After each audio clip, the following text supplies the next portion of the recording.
The next very important factor in your case is what we call damages. Damages simply means the harm that was caused to you as a result of the wrongful conduct, and that we can relate to that conduct. So damages fall into two categories. They fall into economic loss and non-economic loss. Economic loss is for those things like the damage to your car, your medical expenses, your lost earnings or income, any other lost property that you have, your future medical expenses reasonably certain to occur in the future based on expert testimony, and your loss of future income based on expert testimony, based upon a reasonable analysis of how much time you may lose from work in the future.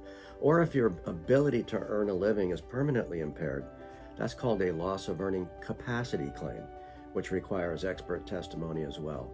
Maybe you're no longer capable of earning the money that you used to earn. And those things are all very important in the analysis. But they can be calculated mathematically. The more difficult part of the case is what we call non-economic damages.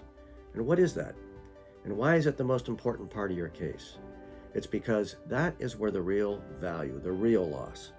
When we're injured, we don't care just about getting paid our medical expenses back.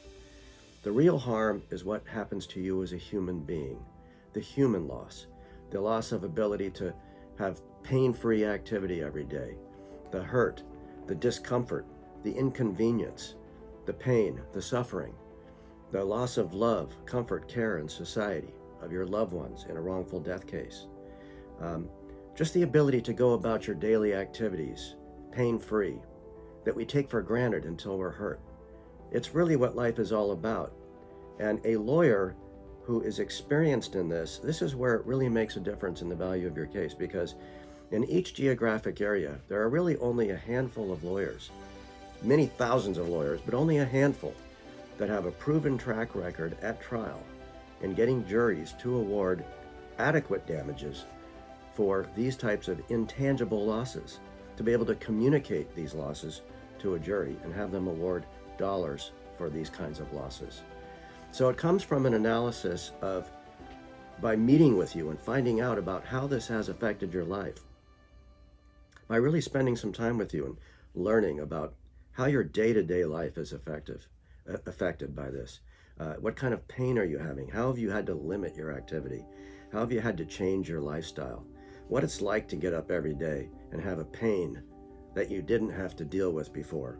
And how does that affect your mood and your attitude and your ability to be loving with your spouse and your children? Does it make you cranky? Does it make life less enjoyable? Those are the things that you have to dive into and you have to develop as a good lawyer to really flesh out the true meaning of the case. So what differentiates the experienced lawyer and the accomplished lawyer from many of the other advertisers and other people in the business is having a proven track record at trial, at being able to communicate to a jury how these things really affect you as a human being and how it has impaired your ability to fully enjoy your life, and to be able to motivate the jury to award adequate compensation for those losses. That's a very difficult thing, and it is an art form that lawyers go to seminars for days and days and days and weeks, for years and years, to learn how to perfect their art in communicating these kinds of losses. So suffice it to say that the most important part of your case is very intangible and difficult to evaluate. And so we do our best to learn about you and find ways that we can communicate the meaning of these losses to those who will be the decision makers in your case, namely either the insurance adjusters or ultimately the judge and the jury.